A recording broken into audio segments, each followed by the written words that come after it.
A'udzubillahi minasyaitonirrajim. Bismillahirrahmanirrahim. Robbi a'udzubika min hamazati sayatin wa a'udzubika robbi ayahdurun. Robbi shrahli sodri wa yassirli amri wahlul 'uqdatam min lisani yafqahu qauli. Assalamualaikum warahmatullahi wabarakatuh.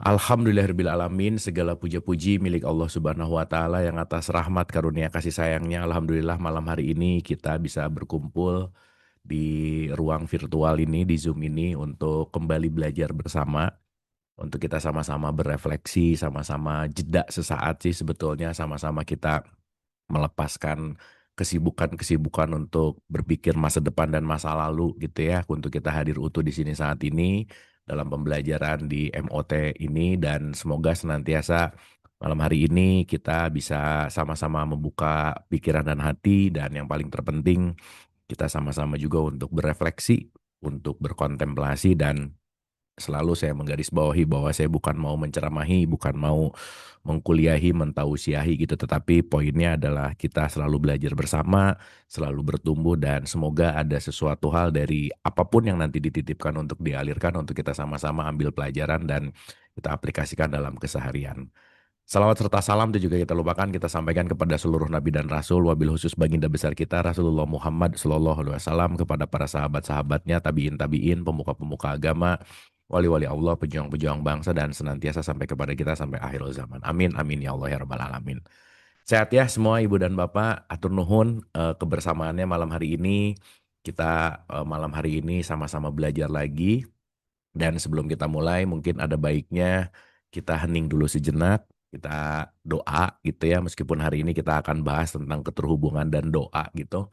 Kita hening sebentar, kita santai dan rileks, wabil khusus kita doakan kedua orang ibu bapak kita tentu saja, dan siapapun yang terlebih dahulu meninggalkan kita, dan siapapun yang sedang sakit dalam musibah, wabil khusus ini ada dari saudara kita, dari suaminya Ibu Muni nih yang sekarang lagi dirawat di rumah sakit, kita sama-sama doakan, dan siapapun kita doakan, dan wabil khusus juga kita bermunajat gitu malam hari ini untuk dialirkan dan dilancarkan mendapatkan pengetahuan, hikmah, dan kesadaran. Oleh karena itu, mari kita hening sejenak, rileks, dan tidak sibuk. Al-Hadiniyah, Al-Fatihah.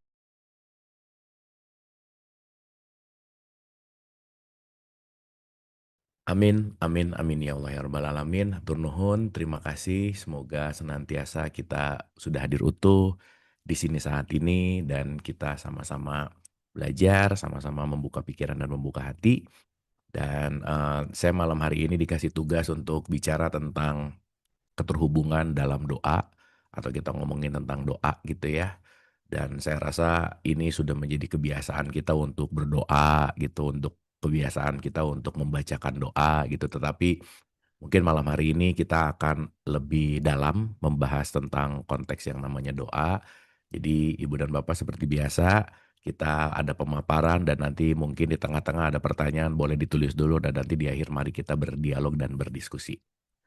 Oke, dan seperti biasa ibu bapak, kita santai aja, serius ya, jangan jangan jangan serius, maksudnya santai aja gitu, jangan, pokoknya rileks, santai. Malam hari ini kita akan flow gitu, dan mari kita nikmati momen demi momennya untuk kita jadikan sebagai pembelajaran gitu intinya. Baik, saya izin untuk share screen-nya sebentar. Oke, mudah-mudahan udah kelihatan. Sip ya, aman ya. Baik, saya mau mulai dulu dari satu poin yang saya rasa perlu untuk kita renungkan lebih dalam gitu, Ibu dan Bapak dan teman-teman semua, tentang konteks yang namanya doa gitu ya. Kan kalau kita bicara dalam wilayah ini, secara pandangan umum, doa itu adalah memohon, meminta gitu kan. Dan kalau kita bicara dalam konteks yang lebih umum juga, bahwa banyak orang berdoa karena intinya adalah apa yang diharapkan itu kejadian gitu. Nah, sekarang saya mau memberikan sebuah analogi dari konteks yang paling sederhana antara hubungan Tuhan dengan hambanya, antara Allah dengan kita lah gitu misalnya. Saya kasih contoh analogi begini. Kan kalau kita gambarkan ada Allah nih, dan ada kita sebagai hambanya gitu. Saya tuh selalu menganalogikan, semisal bahwa ini tuh adalah sang dalangnya gitu ya kira-kira, Ya kita tuh adalah wayangnya lah gitu. Ini paling hal yang paling mudah aja untuk kita sederhanakan gitu. Nah, yang menarik adalah kalau dalam hubungan antara dalang dan wayang itu kan mau nggak mau, suka nggak suka, konteksnya adalah bagaimana wayang mengikuti apa yang diinginkan oleh dalang, kan gitu ya intinya. Makanya kalau kita pakai analogi di mana wayang mengikuti dalang, seharusnya wayang ini punya satu poin di mana intinya dia hanya menghambakan diri kepada dalang gitu. Gitu ya. Berarti kalau kita berbicara tentang menghambakan, menghambakan itu kata kuncinya adalah berserah total gitu. Jadi apapun yang dialirkan oleh dalang, ya wayang cuman bisa ngikutin gitu intinya. Apapun yang digerakkan oleh dalang, wayang ya bisa ngikutin aja sih gitu intinya. Nah cuman kan kalau pakai analogi yang agak lebih dalam lagi nanti kita akan paham bahwa kalau konteks yang namanya doa nih, mana sih yang lebih relevan dengan analogi ini? Apakah doa itu keinginanku yang dipanjatkan kepada Allah agar Allah mengabulkan keinginanku, atau aku menjalankan apa yang diberikan oleh Allah kepadaku gitu. Itu kan dua hal yang sangat berbeda gitu ya. Dimana saya rasa rata-rata ya ini juga dalam penelaahan gitu ya, dalam bertahun-tahun ini saya melakukan research gitu. Kadang-kadang orang itu merasa berdoa kepada Allah, tapi itu agak tersembunyi juga bukan berdoa sih gitu. Jadi kadang-kadang bukan doa, tapi dalam tanda petik rada-rada ngatur gitu kira-kira. Ya, rada-rada memberikan komando gitu. Sehingga seakan-akan Allah itu adalah divisi tempat pengkabulan keinginanku, di mana ketika nanti keinginan yang gak kejadian, langsung berburuk sangka tentang konteks bahwa Allah tidak mengabulkan doa atau keinginanku gitu. Itu poin yang terjadi.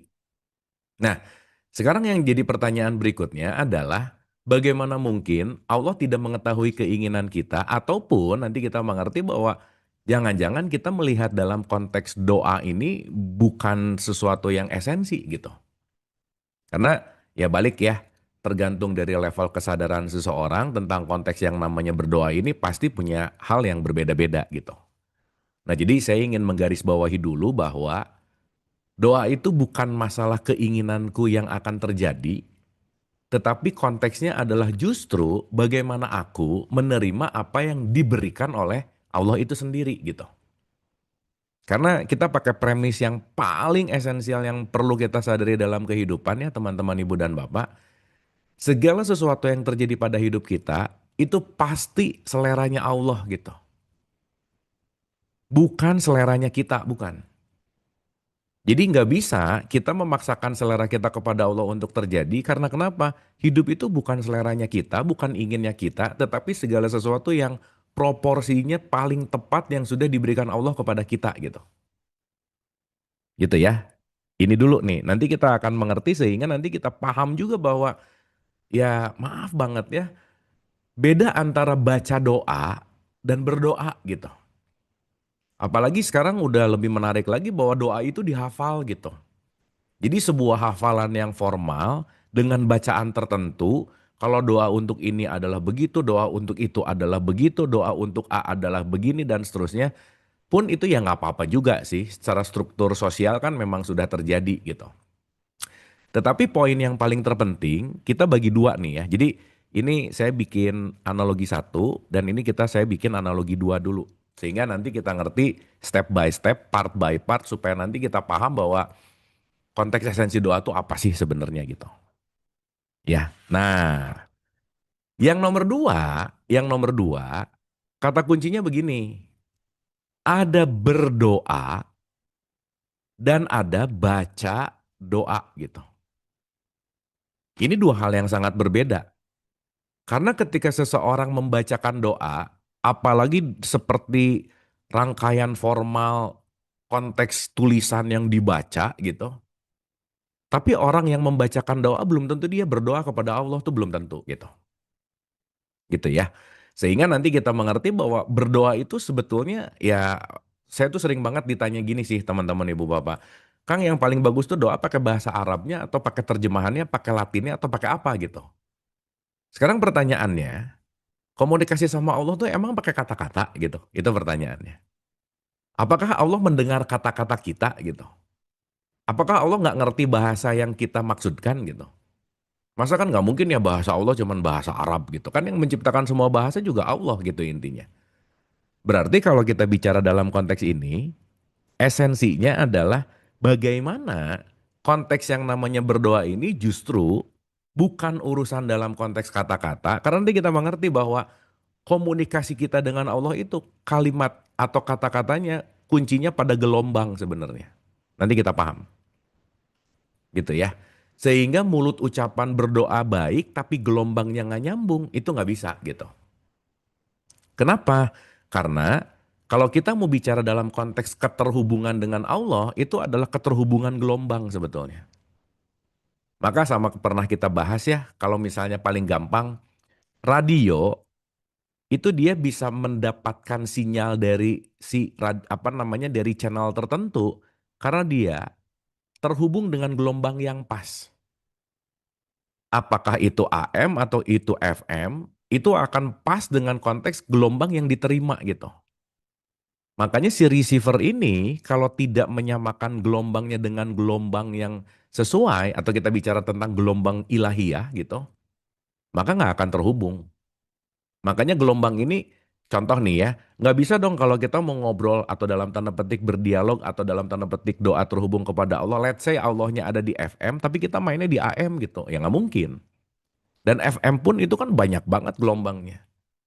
Jadi nanti kita akan mengerti bahwa konteks keterhubungan ini tidak dalam konteks yang namanya suara, kata-kata, tapi nanti kita ngerti bahwa kata kuncinya adalah pada gelombang gitu.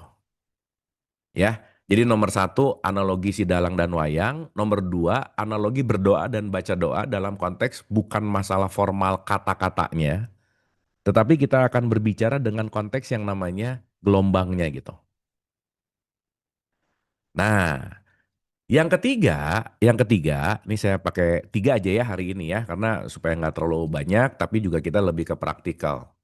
Yang ketiga, mungkin kita perlu juga menyadari tentang konteks bahwa makna yang mendalam tentang doa, doa itu sebetulnya maknanya bukan minta sih, tapi memiliki arti yang lebih mendalam tentang konteksnya, artinya adalah mengundang gitu. Jadi doa itu urusannya adalah inviting, bagaimana mengundang. Gitu. Sehingga kalau mau mengundang sesuatu harus ada undangannya gitu. Sehingga kalau harus ada undangannya berarti nanti ini akan ada kaitannya dengan konsekuensi hukum sebab akibat. Karena nanti ada kata-kata di Quran, ya balik lagi, kamu tidak akan berubah, aku tidak akan merubah kalau kamu tidak merubah, itu satu. Bahkan ya mohon maaf nih, orang misal nih ya ini paling gampang aja, jangan-jangan orang yang jarang berdoa bisa lebih kaya daripada orang yang sering berdoa gitu. Karena orang yang tidak berdoa itu jangan-jangan lebih rajin bekerja daripada orang yang berdoa tapi nggak bekerja gitu misalnya. Nah sehingga nanti kita mengerti bahwa konteks doa itu sebetulnya bukan masalah meminta, bukan masalah memohon, tetapi konteksnya adalah mengundang dengan undangan yang pas. Nah nanti undangan yang pas ini ada kaitannya sama gelombang, dan gelombang ini nanti ada kaitannya sama bagaimana hubungan kita dengan Tuhan gitu intinya. Ya, meskipun teman-teman ibu bapak dalam ranah psikologis misalnya, ketika kita berdoa, ya Allah berikanlah ini, berikanlah itu apa, oke lah itu menjadi self motivating itu bagus banget lah nggak apa-apa. Atau kita berdoa bersama, yuk doa bareng yuk untuk apa? Itu untuk menimbulkan konteks yang namanya ikatan sosial yang lebih bagus juga oke lah nggak apa-apa gitu. Karena udah kadung bahwa itu namanya berdoa gitu kira-kira. Ya nggak apa-apa sih gitu ya poinnya. Sehingga nanti kita bisa mengerti bahwa dari konteks psikologis ada manfaatnya, dari konteks sosiologis juga ada manfaatnya, tetapi yang pengen saya garis bawahi di pertemuan malam hari ini mungkin kita akan lebih berbicara tentang konteks keterhubungannya gitu. Nah, jadi teman-teman ibu bapak mungkin kita akan bicara dalam wilayah si tiga elemen yang mungkin akan kita bahas di malam hari ini gitu. Sip ya, sampai sini oke, suara aman ya, clear ya. Oke. Nah, saya mau memulai dulu dari perspektif tentang konteks di mana Begini, kita mulai dari saya pinjam dulu pakai satu ayat gitu ya. Ini yang sangat sangat sangat sangat terkenal lah ayat ini karena ayat ini biasanya di bulan Ramadan tuh sering banget karena ini kaitannya Al-Baqarah 186 ini suka suka suka nempel dengan 185, si 185 ini kan kaitannya sama Ramadan gitu. Makanya menarik deh Ibu dan Bapak. Nanti kalau kita ngelihat rangkaian rangkaian surat ayatnya ya, kita disuruh Ramadan dulu baru doa gitu. Gitu ya. 183-nya ngomongin Ramadan, 184-nya ngomongin Ramadan, 185-nya ngomongin Ramadan, 186-nya baru ngomong apabila hamba-hambaku bertanya kepadamu tentang aku maka jawablah bahwasannya aku adalah dekat gitu. Jadi menarik nih gitu. Gitu ya.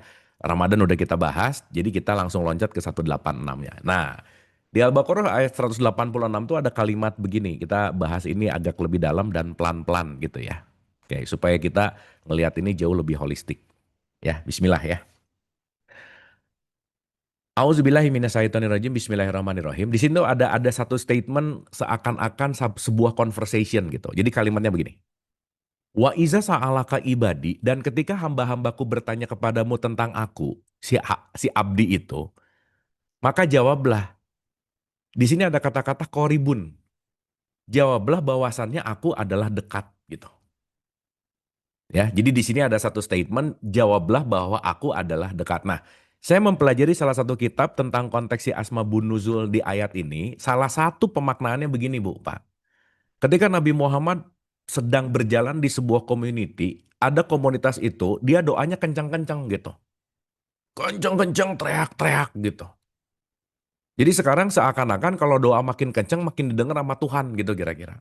Ya kalau sekarang kan pakai toa lah gitu misalnya. Seakan-akan lebih kencang suaranya, lebih besar suaranya, lebih lebih didengar sama Tuhan lah gitu intinya. Ya. Nah, di ayat ini dikasih tahu bahwa gini loh. Kalau aku lebih dekat dari apapun, maka kerasnya suaramu itu tidak memengaruhi keterikatan dan keterhubungan kamu dengan aku gitu. Bahkan dengan kerasnya suaramu, kamu boleh mengatakan dan mengucapkan keras namaku, tapi belum tentu kamu terhubung denganku gitu. Sehingga kata kuncinya bukan masalah volume, bukan masalah tempat, bukan masalah waktu, bukan masalah ruang. Kenapa? Bagaimana kamu dan aku akan terpisah sementara aku meliputi gitu. Ya, ini kita harus garis bawahi dulu. Nah, saya mau gambarin dulu gini, Ibu dan Bapak. Contoh nih ya. Supaya ini juga kita agak sedikit mengkritisi tentang konteks tempat-tempat yang menjadi ijabahnya doa paling dekat gitu misalnya. Kan menarik ya. Masa sih sekarang doa di depan Ka'bah jauh lebih didengar daripada doa di depan Monas gitu misalnya. Doa di Tasik nih ya, ini kan teman-teman Tasik gitu. Masa doa di Tasik lebih nggak didengar daripada doa di Mekah gitu misalnya. Kan nggak masuk akal gitu. Sehingga kalau kita mengerti dulu dalam konteks yang namanya dan apabila hamba-hambaku bertanya kepadamu tentang aku, maka jawablah bahwasannya aku adalah dekat. Di sini kata-katanya adalah korib. Makanya kita kemarin pernah bahas tentang kurban. Kurban itu artinya adalah kesadaran dekatnya kita dengan Allah gitu. Ya, nah sekarang gini teman-teman ibu bapak. Saya ulang-ulang ini ya. Punten bisa, tapi ya mudah-mudahan ini lebih dalam gitu. Kalau Allah muhit, muhit itu adalah maha meliputi. Berarti kan tidak ada ruang atau tidak ada apapun di luar dia kan gitu intinya. Maka kalau tidak ada sesuatu yang di luar dia, segala sesuatu pasti ada di dalam dia gitu. Pertanyaannya, kalau segala sesuatu yang ada di dalam dia, bagaimana kita punya jarak antara aku dan dia gitu intinya. Karena sekarang ibu bapak katakanlah lagi ada di ruangan rumahnya masing-masing. Ibu bapak mau di ujung kanan, di ujung kiri, di depan, di belakang, tetap aja di ruangan itu gitu. Maka antara aku dan ruangan gak akan pernah terpisah. Antara aku dan segala sesuatu yang meliputi gak akan pernah terpisah. Artinya apa? Antara aku dengan Allah itu tidak pernah ada sesuatu hal yang akan menjarak dalam konteks yang namanya ruang, tempat, dan waktu gitu. Gitu ya. Jadi kita garis bawahi dulu nih teman-teman ibu bapak. Bahwa urusan kita sama Allah gak ada urusan tempat gitu. Kenapa? Ya karena semua tempat adalah dia gitu. Sementara kalau kita bicara dalam konteks Al-Baqarah 115-nya, kemanapun kamu menghadap, di situ adalah wajahnya Allah. Sehingga pertanyaan besarnya adalah, ya punten ya, mohon maaf banget. Berarti bukan masalah waktu yang tepat, bukan masalah tempat yang tepat, bukan masalah bahasa yang tepat, tapi nanti yang akan dimengerti adalah bahasa yang bisa menghubungkan kita dengan Allah tuh urusannya apa sih? Kan itu yang jadi problemnya nanti ada di situ gitu. Jadi jelas ya, nggak ada urusan sama tempat, ruang, bahasa. Ya karena kadang-kadang kan ya aku tuh udah biasa doa pakai bahasa Arab gitu. Kayak nggak afdol aja kalau nggak pakai bahasa Arab. Ya afdol itu bukan berarti mendalami konteks loh, belum tentu gitu. Padahal ibu bapak punten ya, mohon maaf ya. Let's say kita orang Sunda gitu. Kita mengucapkan sesuatu dengan bahasa Sunda yang lebih kita pahami dan lebih kita rasakan dalam hati dan berdoa menggunakan bahasa kita sendiri dengan struktur yang beneran kita pahami. Saya rasa kita akan setuju bahwa dengan menggunakan bahasa kita jauh lebih terasa daripada menggunakan bahasa asing, bahasa Arab yang mungkin kita nggak ngerti isinya gitu. Tapi di sini masih banyak perdebatan banget bahwa oh doa yang akan didengar lah, doa yang akan dikabul lah, itu hanya doa yang berbahasa Arab. Bahkan ada satu statement bahwa di alam kubur nanti bahasanya yang akan dipakai bahasa Arab. Saya rasa nggak relevan lah gitu intinya. Sip ya, apalagi di dalam konteks pendalaman esensi, yang kita bicara dalam konteks yang lebih dalam, ini kita nggak ngomongin tentang konteks yang namanya bahasa apa gitu. Jadi clear, kalau tadi ada ayat yang bilang bahwa apabila hamba-hambamu bertanya kepadaku tentang aku, maka jawablah bahwasannya aku adalah dekat. Pertanyaannya Bu, Pak, pertanyaan. Kalau kita diliputi oleh Allah, apa yang membuat kita berjarak dengan Allah? Kan itu poinnya. Yang kita udah pernah bahas. Satu-satunya yang menjarak dan menghijab kita antara aku dengan Allah itu cuma satu. Itulah yang disebut dengan yang namanya kesadaran. Bahwa aku sadar atau tidak itu yang menentukan dalam konteks di mana aku menyatu atau aku terpisah gitu. Sehingga tidak pernah ada tempat yang akan memisahkan kita dengan Allah. Tetapi sedekat-dekatnya Allah dengan kita, kalau nggak sadar Allah akan jauh gitu. Maka yang akan menjadi esensi sebetulnya bukan urusan tempat, bukan urusan waktu, bukan urusan bahasa, tapi urusan pada kesadarannya. Ya, contoh nih, saya kasih contoh nih. Bahkan ini dicontohkan langsung sama Nabi Nuh misalnya. Ini saya belokin dulu dikit ya, supaya nanti kita ngerti bahwa betapa dampak doa ini sangat super esensial gitu. Saya belok dulu dikit aja ya ke surat 11 ayat 45. Ibu Bapak kita tahu bahwa Nuh itu punya problem sama istri dan anaknya gitu. Ya. Dalam artian punya problem di sini, konteksnya adalah Nuh, istri dan anaknya itu nggak mau selaras dengan gelombang atau dengan konteks yang namanya frekuensinya Nuh gitu intinya. Jadi istrinya menolak, anaknya menolak gitu. Ya. Nah, dan kita tahu juga bahwa salah satu kemelekatan terbesar dalam hidup itu adalah anak. Makanya kemelekatan itu bisa menutup kesadaran. Maka sesuatu yang melekat, lebih banyak kemelekatan, itu pasti akan menutup dalam konteks yang namanya kesadaran gitu.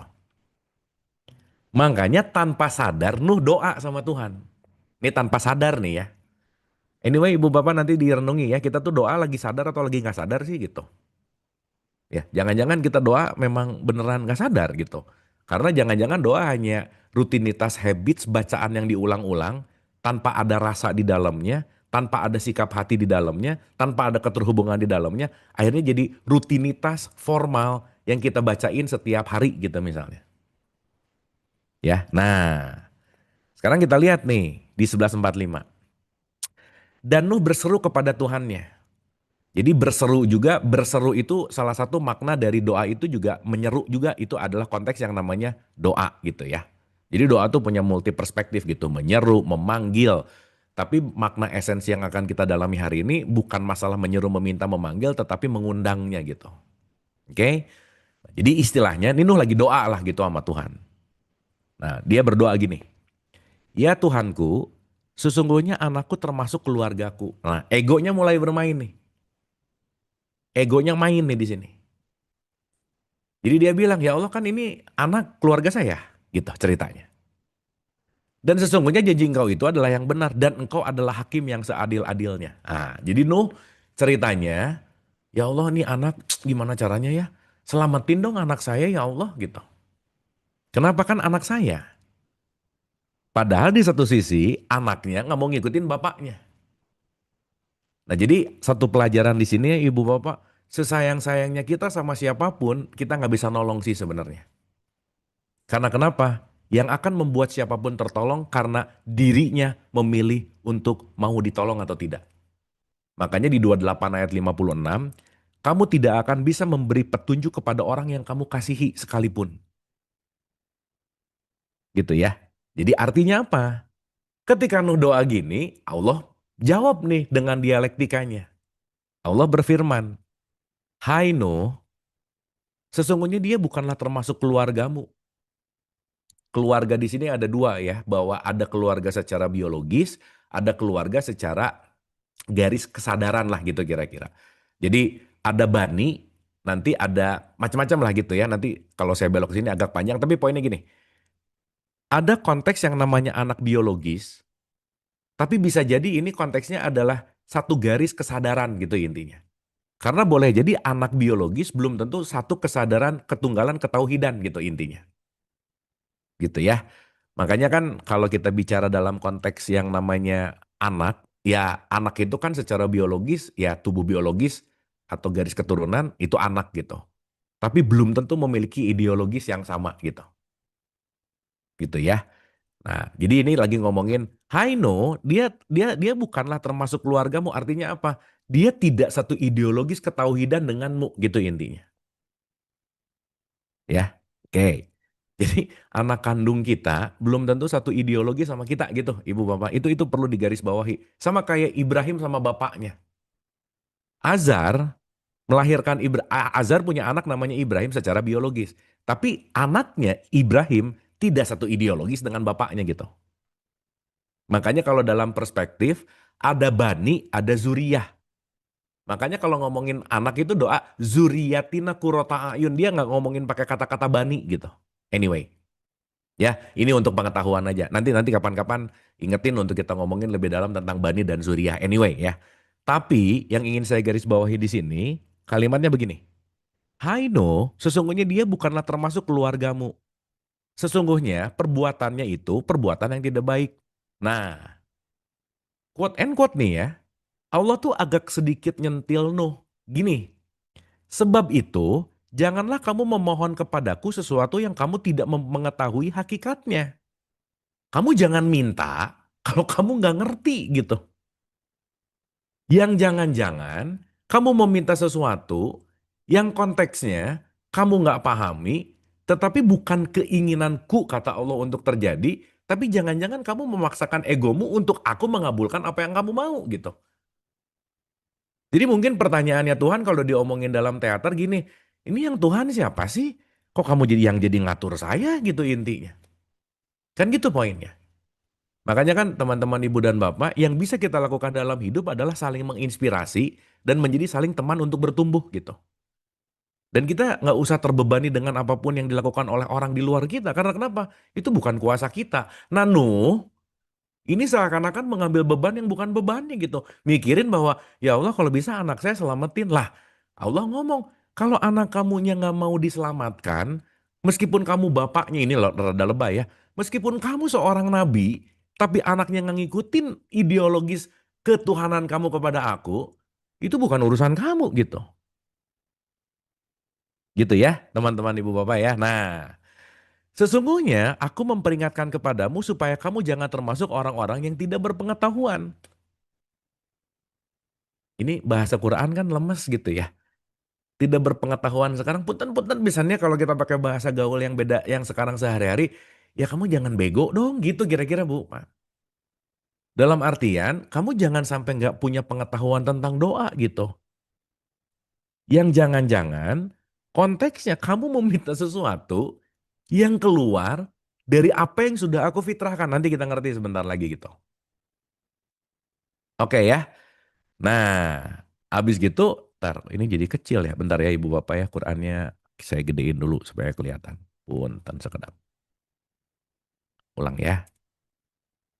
Nah, setelah terjadi conversation gitu, ketika Allah bilang bahwa jangan sampai nggak berpengetahuan. Nah, Nuh berkata, ya Tuhanku, sesungguhnya aku berlindung kepada Engkau dari memohon kepada Engkau sesuatu yang aku tidak mengetahui hakikatnya. Dan sekiranya Engkau tidak memberi ampun kepadaku dan tidak menaruh belas kasih kepadaku, niscaya aku termasuk orang-orang yang merugi. Jadi Nuh baru menyadari, oke deh ya Allah, next time saya mau doa kalau saya ngerti hakikatnya deh gitu. Berarti kalau kita ngelihat secara konteks ya teman-teman ibu bapak, apa sih yang dilakukan Nuh pada saat sebelum diberikan peringatan sama Allah? Nuh mengedepankan keinginannya untuk dikabulkan, sementara Allah ingin mengedepankan bahwa apa yang aku hadirkan dalam hidupmu itu udah pasti takaran yang terbaik gitu. Berarti pertanyaan yang mendalamnya, yang akan terjadi pada kehidupan kita bukan apa yang aku inginkan, tetapi hukum sunatullah yang pasti akan terjadi gitu. Jadi nomor satu, berdoa bukan seberapa banyak aku meminta, tetapi berdoa justru memohon aku diberikan kekuatan untuk apapun yang diberikan oleh Allah karena tahu dan meyakini bahwa apapun yang terjadi padaku saat ini itu adalah sesuatu yang paling terbaik, yang pasti itu adalah jalan untuk selalu dalam tanda petik untuk menjadi hamba gitu. Ya, jadi nanti kita akan agak sedikit mengurangi doa seperti catatan belanja bulanan gitu Bu, Pak. Banyak banget gitu. Dalam artian justru malah ya quote and quote gitu ya, meminta lah, mengatur lah. Ya dan ya balik lagi sih, kan kadang-kadang orang doa justru ketika lagi susah misalnya, ketika lagi keadaan yang nggak sesuai dengan keinginannya gitu. Dan saat kebalikannya, begitu dia lagi happy atau sesuai keinginannya, kadang-kadang Allah kan jadi lupa gitu intinya. Gitu ya. Nah, jadi di fase yang pertama ini, saya rasa poin yang paling terpenting nomor satu adalah bukan masalah keinginanku yang terjadi, tetapi justru penyelarasan keinginan dengan kenyataan. Justru doa yang terbaik adalah bagaimana aku siap selalu menerima kenyataan gitu. Jelas ya, karena yang akan membuat kita chaos dalam hidup sebetulnya adalah keinginan yang nggak selaras dengan kenyataan. Over expectation bahasanya gitu. Mau-maunya kegedean, ekspektasinya lebih besar dari realitas gitu. Nah, jadi saya balikin dulu, sampai kenapa Nuh diberikan sebuah dialektika tentang doa.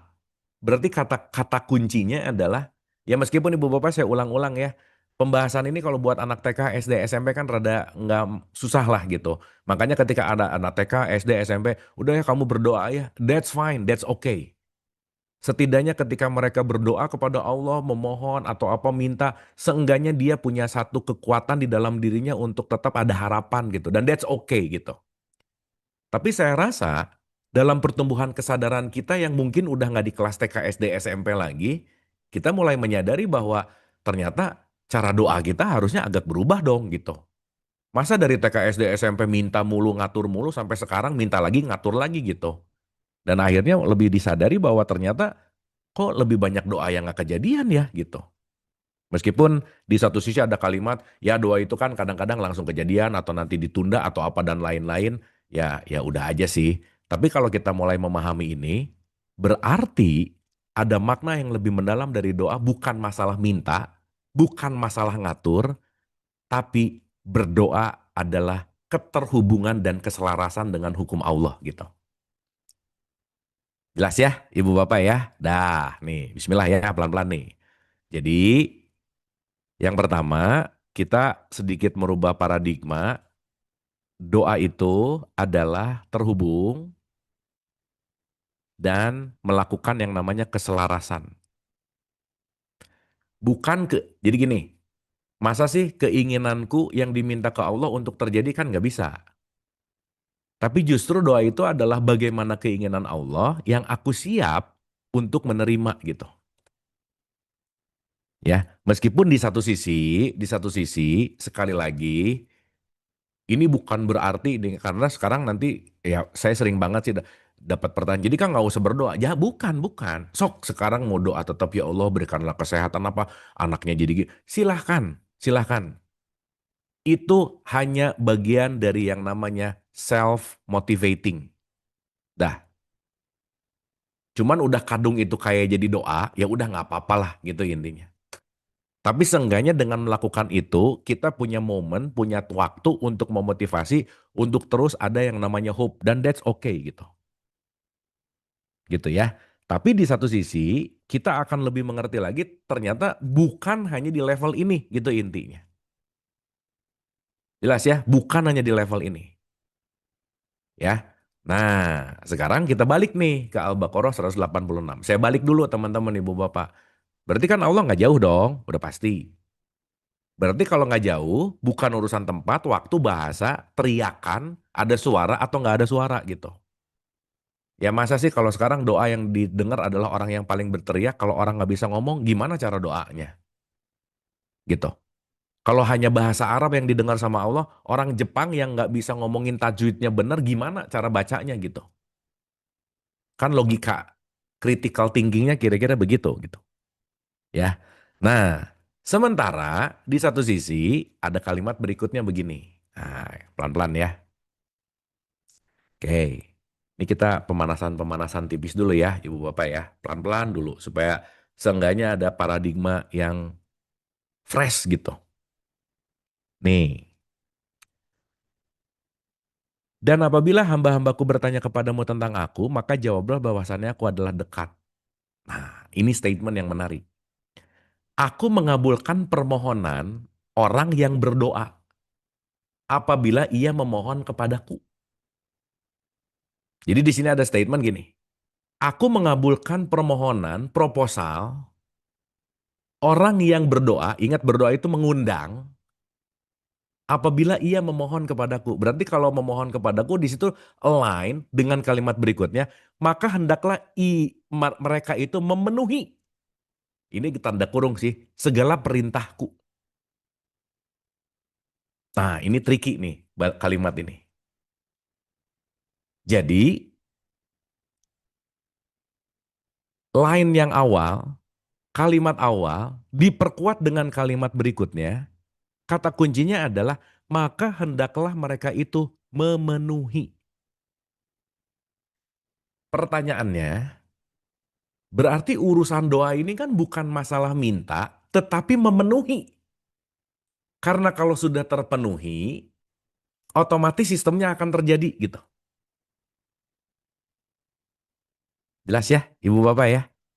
Berarti kata kuncinya, hendaklah mereka memenuhi dalam kurung segala perintahku, dan hendaklah mereka beriman kepadaku agar mereka selalu berada dalam kebenaran. Nah, saya ingin menggarisbawahi karena ini kita perlu agak lebih dalam untuk memahami konteks kalimat memenuhi segala perintahku. Pertanyaan, perintah di sini maksudnya apa nih gitu? Ya, yang dipenuhi itu apa gitu? Sehingga ada relevansi antara memenuhi perintah dengan aku mengabulkan permohonan orang yang mengundang, itu intinya. Nah, sekarang saya mau kembali dulu nih, supaya nanti kita ngerti. Konteksnya adalah begini. Teman-teman, ibu bapak yang dirahmati oleh Allah, kita udah bahas ini di beberapa pertemuan yang lalu. Jangan lupa, dalam menjalani segala bentuk kehidupan keseharian dalam kesemestaan, itu Allah tuh nggak ngurus kita satu-satu. Jadi nggak ngurus si Abu sendiri, Bu Silvi sendiri, Pak Mehmet sendiri, Bu Sri sendiri gitu. Kang Yodi sendiri, nggak gitu poinnya. Tetapi dengan membuat satu sistem besar, makanya salah satu sistem Allah disebut sebagai yang namanya Rob gitu intinya. Makanya ada kata-kata Robul Alamin. Rob itu adalah sistem, Rob itu adalah alat untuk konteksnya dalam konteks yang namanya sistem untuk membuat segala sesuatunya berjalan sebagaimana konteks yang dikehendaki oleh Allah itu sendiri gitu. Jadi gini, singkat cerita, Kehidupan kita ini punya satu yang namanya hukum sunatullah, gitu kira-kira. Jelas ya? Nah, sehingga pertanyaannya adalah siapapun yang diliputi oleh dia di dalam hukum ini nggak bisa dan nggak mungkin melanggar yang namanya hukum sunatullah. Nah, supaya kita agak lebih dalam memaknai tadi, maaf nih ya, menjalankan perintah Allah itu bukan masalah kita rajin sholat aja, bukan. Kenapa? Orang rajin sholat tapi nggak selaras dengan hukum sunatullah, berarti dia tidak selaras dengan Rob, dia tidak selaras dengan Allah, gitu intinya. Makanya ada kata-kata fawailul lil musolin. Celakalah orang yang sholat kalau dia cuma ritual tapi tidak terhubung dengan hukum sunatullah, dengan robnya, dengan sistem kesemestaan gitu misalnya. Makanya sering saya sebut hukum sunatullah ini yang disebut dengan yang namanya hukum semesta. Karena nanti kita ngerti bahwa yang tertinggi dalam kehidupan adalah hukum semesta raya ini gitu. Justru nanti kita akan paham konteks yang namanya agama adalah jembatan untuk kita selaras dengan semesta, selaras dengan hukum sunatullah, selaras dengan Rob, berarti selaras dengan Allah gitu. Jelas ya? Makanya punten pisan saya selalu mengulang-ulang. Orang yang agamanya Islam belum tentu Islami gitu. Orang yang tahu hukum Islam belum tentu selaras dengan hukum semesta gitu. Makanya dia bisa rajin sholat, tapi mungkin dia korupsi. Korupsi nanti dalam tanda petik ya, salah satu bahwa yang namanya korupsi, dia nanti nggak selaras dengan hukum sunatullah gitu salah satunya. Misalkan, ya. Jadi nanti kalau kita memahami hukum tertinggi dalam hidup adalah apa? Hukum sunatullah. Sunatullah itu apa? Hukumnya Allah. Hukumnya Allah itu apa? Itu bagian dari robnya Allah itu. Nah jadi kita analogikan lebih dalam. Ulang ya, pelan-pelan nih. Pelan-pelan ya. Dan apabila hamba-hambaku bertanya kepadamu tentang aku, jawab aku korib. Kamu tuh ada di dalam hukum aku, kata Allah. Hukum manusia itu hukum partikular, semuanya akan binasa di hadapan hukum Allah. Maka sepinter-pinternya manusia mengakal-akali hukum, dia nggak akan bisa lepas dari hukum semesta gitu. Dah gitu aja. Dia mungkin akan tertampak selamat dari hukum manusia, tapi dalam kesemestaan, dia akan tidak mungkin lepas dari kausalitas tuh nggak mungkin. Ya, karena nggak ada tempat untuk kita nyumput dari hukum semesta. Karena kenapa? Ya semuanya adalah semesta, semuanya adalah Allah gitu. Gitu. Nah, dengan kesadaran ini teman-teman Ibu Bapak, itulah kenapa perlu yang namanya takwa. Takwa itu apa sih? Kesadaran. Kehati-hatian untuk melakukan sesuatu. Kenapa? Karena dimanapun kamu berdiri, dimanapun kamu berada, dimanapun tempatnya kamu nggak akan bisa kabur dari hukum semesta gitu intinya. Jadi nanti ngerti, hati-hatilah dalam bertindak karena setiap tindakan pasti ada aksi dan reaksi gitu. Dalam tindakan pasti ada yang namanya konsekuensi. Dan konsekuensi itu salah satu hukum sunatullah. Nggak bisa ditutup-tutupin, nggak bisa kabur, nggak salah alamat. Apa yang kita lakukan akan kembali gitu. Ya, nah, jadi nanti kita ngerti bahwa oh ternyata mau sholat, mau puasa, mau umroh, mau haji, ujung-ujungnya itu cuma mau doa sebenarnya. Nah doa yang kita ngerti sekarang apa? Ujung-ujungnya mau terhubung. Apa yang kita ngerti sekarang? Ujung-ujungnya mau selaras dengan semesta gitu intinya. Kan esensi dari sholat isinya apa? Doa. Esensi dari ibadah apapun isinya apa? Doa. Berarti kata kunci ke ujung paling ujungnya apa? Kata kuncinya adalah selaras dengan kesemestaan, selaras dengan Rob, selaras dengan Allah gitu. Ya, nah sekarang kita mulai agak lebih dalam lagi untuk kita memahami. Ulang sekali lagi ya, Ibu Bapak ya, pelan-pelan nih. Kita nggak apa-apa ya, nggak harus cepat-cepat ngeberesin modul, tapi mudah-mudahan part by partnya kita pahami gitu. Supaya habis ini kita jangan cuma doa tuh hafal di mulut gitu diulang-ulang tapi nggak terkoneksi gitu. Bahkan nanti kita ngerti sih Ibu Bapak, bahkan tidak perlu ada kata-kata, tidak perlu ada suara, terkoneksinya kita dengan Allah, doa adalah urusan dari sikap hati dalam gelombang frekuensi sebetulnya. Makanya jangan heran kenapa banyak doa kita yang nggak kejadian, karena jangan-jangan kita waktu berdoanya aja di frekuensi yang nggak tepat gitu misalnya. Saat orang berdoa dalam kekurangan, dia pasti minta.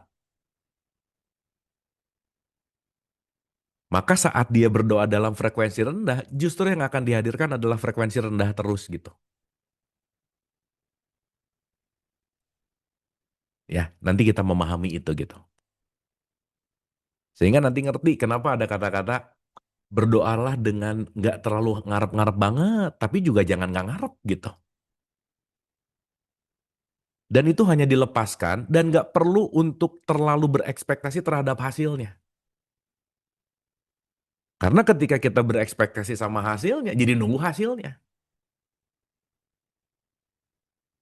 Gitu ya. Jadi nanti ada dua, Bu, Pak. Ada ingin dan ada kehendak. Kalau kita lagi ingin, berarti kita lagi kurang.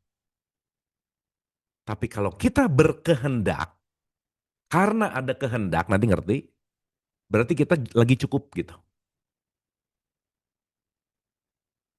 Gitu ya. Jadi kalau nanti base-nya adalah keinginan, bukan kehendak, itu nanti ada versusnya di sini. Nanti kita ngerti. Karena saat, ya Allah, aku tuh lagi gini, lagi gitu, lagi gini, lagi gitu, aku inginnya gini. Berarti kalau dia lagi begitu, dia lagi merasa kekurangan. Justru yang akan terjadi adalah ketika kita lagi berdoa dalam kekurangan, jangan lupa nanti ada hukum sunnatullah. Segala sesuatu akan ditarik sesuai dengan frekuensi yang sedang kita pancarkan. Gitu ya. Sip ya. Jadi nanti kita paham lagi, ya mudah-mudahan setelah ini nggak ada kata-kata, jadi doa yang paling bagus dan yang paling tepat baca apa, nah nggak gitu-gitu. Bukan itu gitu poinnya. Tapi pada frekuensi apa, pada sikap hati apa, itu yang jadi esensi justru gitu. Ya, nah kita ulang nih. Sekali lagi aja, supaya nanti kita ngerti. Oke, tadi udah ya. Aku mengabulkan permohonan orang yang berdoa apabila ia memohon kepadaku. Saya akan mengabulkan. Kalau kamu memohon, berarti ada connecting di situ. Tapi di situ ada tanda bintang lah. Syarat dan ketentuan berlaku. Semua approval ini akan terjadi, maka hendaklah mereka itu memenuhi segala hukumku. Gitu loh, Bu. Pak. Di sini diartikan perintah, nggak salah sih. Tetapi kalau kamu udah mengikuti hukum, kamu mau minta, mau enggak, kamu otomatis.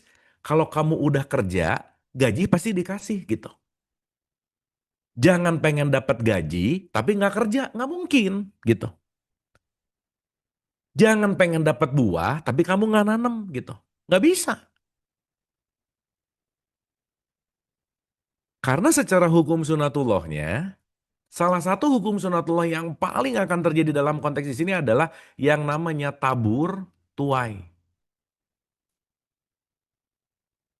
Sehingga kalau kita mengerti tentang tabur tuai, jelas dong, aku tidak akan merubah keadaan suatu kaum kalau kamu tidak merubah. Satu, segala yang terjadi kepadamu, itu kan 13 ayat 11. 42 ayat 30-nya bilang, segala sesuatu yang terjadi pada dirimu itu tergantung dari perbuatan tanganmu sendiri. Dua,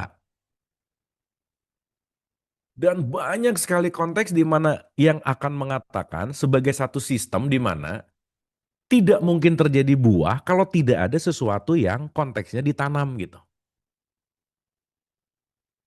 Nah, berarti kan kalau begini ya, Ibu Bapak, kalau kita mengerti dalam konteks ini gitu. Ada satu ayat sih yang menarik dalam konteks 53 ayat 39 itu ada kalimat gini.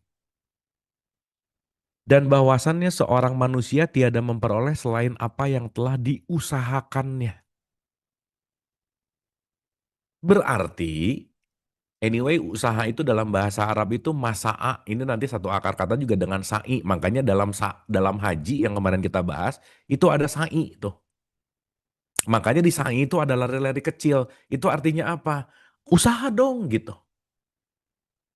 Karena kenapa? Adilnya hukum semesta itu tergantung dari bagaimana kamu melakukan usaha gitu. Karena kalau kita bicara dalam konteks yang namanya usaha, semua konteks apapun yang berbuah tergantung dari bagaimana kita mencintai atau melakukan prosesnya dalam bentuk yang namanya menanam gitu intinya. Nah, berarti Ibu Bapak teman-teman semua sekarang kita udah mulai ngerti. Oh, kalau gitu doa itu lebih banyak actionnya daripada kata-katanya. Doa itu lebih banyak melakukan hukum sunatullah daripada minta-mintanya, daripada bunyi-bunyinya, daripada bacaan-bacaan formalnya gitu. Bahkan ibu bapak kan aneh ya, misal orang begitu nanam cabai, setelah nanam cabai doa, ya Allah semoga tumbuh cabai. Lah kamu nggak usah doa cabai aja, kalau kamu nanam cabai ya pasti keluar cabai lah gitu. Paham ya? Yang jauh lebih aneh lagi, nanam cabai tapi doa, ya Allah semoga tumbuh durian. Nggak mungkin. Kenapa? Bagaimana nanam cabai keluar durian? Karena hukum sunatullah yang namanya tabur tuai, apa yang kamu tanam, itu yang kamu tuai. Apa yang kamu lakukan, itu akan beresonansi gitu. Nah jadi, gak mungkin kita akan ngerti doa kalau kita tidak selaras dengan hukum sunatullah. Itu yang esensi yang ingin disampaikan dulu di malam hari ini gitu Bu, Pak. Artinya apa? Kita udah bahas ya, ada hukum tabur tuai, ada hukum perputaran, ada hukum tarik menarik, ada hukum energi, vibrasi, frekuensi, ada hukum repetisi, ada hukum proyeksi. Banyak banget lah gitu. At least nanti kita bisa bahas ini satu persatu lebih mendalam gitu. Tetapi poin pentingnya, sekencang apapun doa kita tapi ngelawan hukum sunatullah, udah jangan harap lah gitu. Karena yang akan terjadi ketika kita selaras dengan hukum sunatullah, gak usah banyak kata-kata. Kalau kamu nanam, pasti berbuah.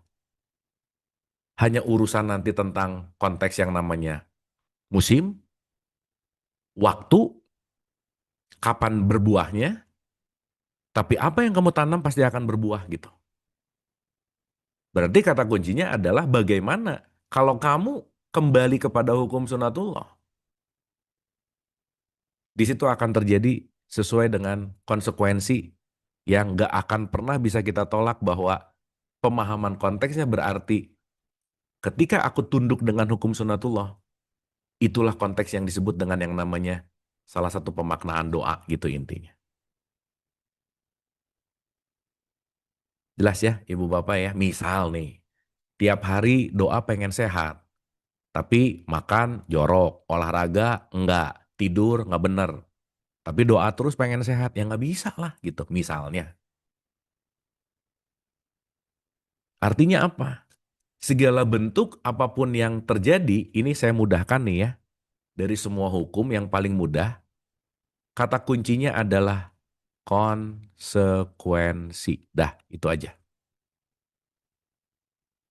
Esensinya adalah pada yang namanya konsekuensi gitu.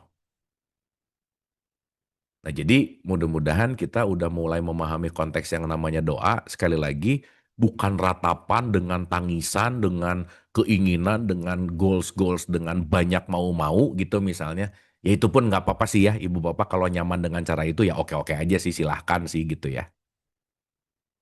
Tapi akan jauh lebih esensi ketika kita mulai menyadari, oh oke, ternyata pada dasarnya ini lagi nggak berbicara tentang apa yang aku inginkan, tetapi saat kita sudah memenuhi syaratnya, tidak akan ada yang bisa menolak gitu. Saya mau keluar negeri, Bu, Pak. harus melalui yang namanya custom, imigrasi. Kalau visanya oke, pasportnya oke, tiketnya oke, semua izinnya oke, nggak ada alasan untuk custom untuk menolak saya bisa saya pergi itu nggak bisa. Berarti pertanyaan saya untuk saya lolos dan saya bisa pergi bukan doa semoga diloloskan, tapi nyiapin visanya, nyiapin tiketnya, nyiapin semua peraturan apapun dan lain-lain. Kalau ini udah ready dan ini udah siap, gak ada yang akan menolak untuk kita bisa dalam tanda petik masuk kepada hukum lingkaran yang namanya sunatullah tuh nggak mungkin gitu. Salah satu contoh sederhana hukum terima kasih perputaran. Bagaimana Allah akan memberikan kelaparan kepada kita kalau kita selalu memberikan kekenyangan kepada orang lain gitu misalnya. Karena begitu sadar ketika saya terima, saya memberikan. Berarti ada hukum perputaran di situ gitu. Sehingga ketika perputaran itu terjadi, nggak akan ada yang bisa nolak lagi ketika derasnya yang kita kasih itu selaras dengan derasnya yang akan kita terima gitu.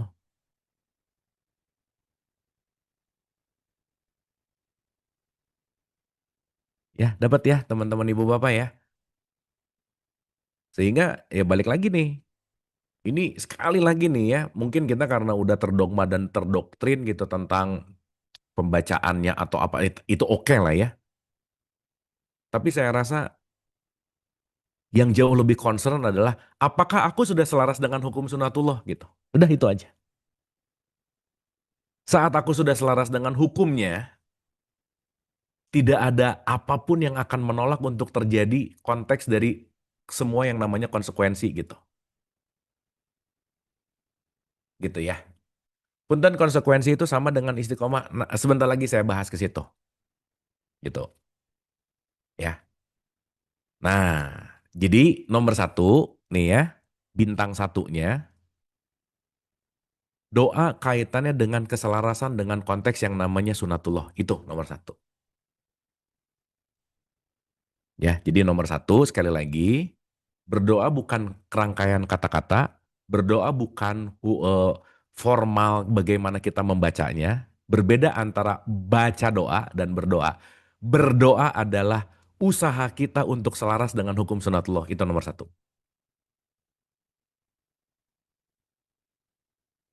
Ya, hukum sunatullah apa aja? Nanti kita bahas satu-satu ya. Ini banyak, ada sekitar 20 gitu. Tapi yang paling simpel, hukum sunatullah yang akan terjadi adalah yang disebut tabur tuai. Dah. Atau nanti yang disebut dengan yang namanya konsekuensi. Kita hanya akan mendapatkan sesuatu yang kita lakukan. Dah itu. Sebaliknya, kalau nggak pengen dicubit, ya jangan nyubit. Kalau nggak pengen dijelekin, ya jangan ngejelekin. Kalau sekarang komplain, kenapa ya kok aku dapatnya yang buruk-buruk terus? Ya jangan-jangan kita selalu melakukan yang buruk-buruk juga, gitu ya intinya. Ya, sehingga nanti kita ngerti bahwa, oh segala sesuatu yang datang ke kita, itu selaras dengan apa yang kita lakukan. Nah itulah nanti yang akan membawa ketakwaan kepada kita gitu. Karena kan teman-teman ibu bapak mohon maaf lah ya. Dalam ranah nanam, menanam, melakukan 98% kita tuh nggak sadar. Karena didorong oleh habits gitu. Nggak sadar loh kita tuh ngomongin orang, ngejelekin orang, ngomongin orang, ngejelekin orang.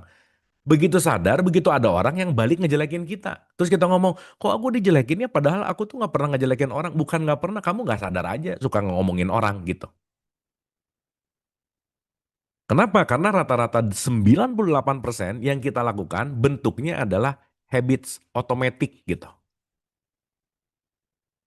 Ya makanya Quran bolak-balik mengingatkan jadilah orang takwa, jadilah orang takwa, jadilah orang yang waspada terhadap tindak tanduk, perilaku, ucapan. Sebisa mungkin apa yang kamu ucapkan benar-benar kesadaran bukan karena kebiasaan, apalagi pancingan gitu. Ya, dapat ya? Oke. Nah, jadi di nomor satu ini sekali lagi di Al-Baqarah 186 kalau ada kata-kata aku akan mengabulkan, maka penuhi segala perintahku. Maksudnya, ya semua hukumnya diikutin dong gitu. Karena saat hukumnya diikutin, nggak akan ada yang bisa nolak juga gitu. Nah sekarang yang kita sering pertanyakan gitu ya, punten pisan mohon maaf. Lebih mending mana orang sering baca nama-nama Allah atau orang jarang membacakan doa tapi dia tiap hari ngikutin sunatullah gitu. Itu yang pertanyaan besar. Maaf banget ya. Mungkin kita sering melihat orang-orang di luar kita yang nggak seiman, nggak seagama, yang dia tuh ya jarang tahajud, ya jarang sholat, jarang doa, jarang ke masjid, tapi kaya mulu. Ya iya, kenapa? Kita nggak pernah ngeliat, jangan-jangan dia lebih selaras dengan sunatullah daripada orang yang rajin ke masjid gitu. Sementara yang rajin ke masjid, nyinyir mulu gitu misalnya. Iri mulu, dengki mulu gitu. Gitu ya.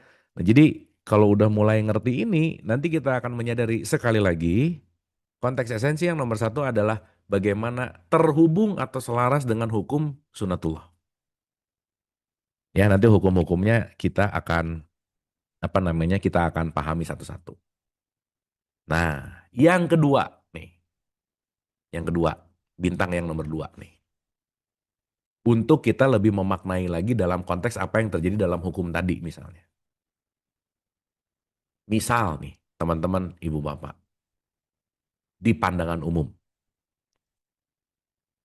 Katakanlah kita minta lah, nggak apa-apa lah gitu. Ya, katakanlah kita minta, katakan. Tetapi Allah dalam konteks peristiwa semestanya, itu bukan akan memberikan hasil. No. Jadi begitu kita minta sesuatu, yang datang bukan hasil, tetapi yang datang itu adalah kesempatan. Ini tolong digarisbawahi ulang-ulang. Artinya, kalau kita ingin menjadi sesuatu atau ingin mendapatkan sesuatu, Allah bukan memberikan hasil, tapi memberikan kesempatan. Kenapa? Karena Allah dalam konteks ini, Allah lagi ada dalam konteks yang namanya Rob. Rob itu artinya dalam konteks yang namanya mendidik gitu intinya. Berarti kalau Allah lagi dalam konteks mendidik, Allah akan memberikan kesempatan dalam pendidikan kehidupan kita agar kita jauh lebih terdidik gitu. Contoh nih ya, pakai contoh supaya gampang. Contoh nih. Teman-teman ibu bapak katakanlah pengen jadi orang yang sabar. Saat aku ingin jadi orang yang sabar, minta, ya Allah jadikanlah aku orang yang sabar. Allah nggak akan ngasih hasil sabarnya. Tapi Allah akan memberikan kesempatan untuk kita menjadi orang sabar. Dengan menghadirkan orang nyebelin, sakit, kesusahan, penderitaan, macam-macam.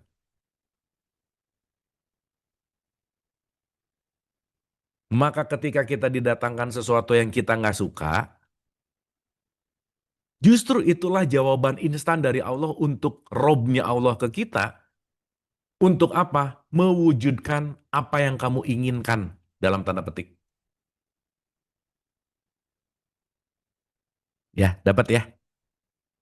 Berarti pertanyaan yang paling esensi, yang perlu kita mulai sadari agak lebih dalam, berarti kata kuncinya adalah pandai-pandailah, pekalah terhadap kesempatan yang diberikan Allah kepada kita dalam keseharian. Nah, kemampuan untuk kita peka terhadap kesempatan itulah bahasanya disebut ikro. Jadi ikro itu bukan membaca tulisan, tetapi pandai membaca kesempatan. Oh ya ampun, kenapa nih ketemu orang nyebelin ini? Di ikro, ya ampun ternyata itu kesempatan saya untuk jadi orang sabar ya. Berarti orang yang menyebalkan datang kepada aku, Allah lagi ngerob, lagi ngedidik. Supaya aku sesuai dengan apa yang aku minta menjadi orang yang sabar gitu misalnya. Jelas ya ibu bapak ya? Ya Allah, jadikanlah aku keluarga yang sakinah. Nah, ngedoain pengen tuh gitu. Sakinah tuh kan tentram. Berarti kalau pengen tentram, dikasih kesempatan untuk menjadi tentram, dikasihlah keributan-keributan gitu. Dikasihlah konflik-konflik gitu. Sehingga ketika konflik datang, kesempatan untuk kamu bisa menyaingi satu sama lain. Karena tanpa yang namanya konflik, bagaimana kita akan memaafkan dan menerima dan lebih saling menyayangi. Tanpa adanya konteks yang namanya konflik, tidak mungkin ada yang namanya saling mencintai dan saling menyayangi gitu. Nggak mungkin.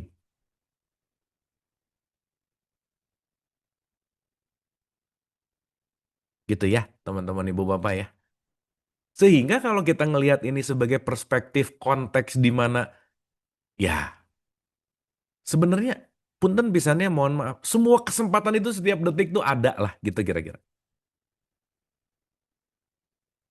Cuman dalam perspektif ini, apakah aku sadar terhadap kesempatan, atau aku justru menunggu hasil, tapi kesempatan ribuan kesempatan yang datang kita nggak ngelihat gitu. Karena kenapa? Begitu doa, ya Allah jadikan aku orang yang sabar. Kok sabar nggak datang-datang ya? Padahal kesempatan untuk jadi orang sabar tiap hari datang ke kita gitu.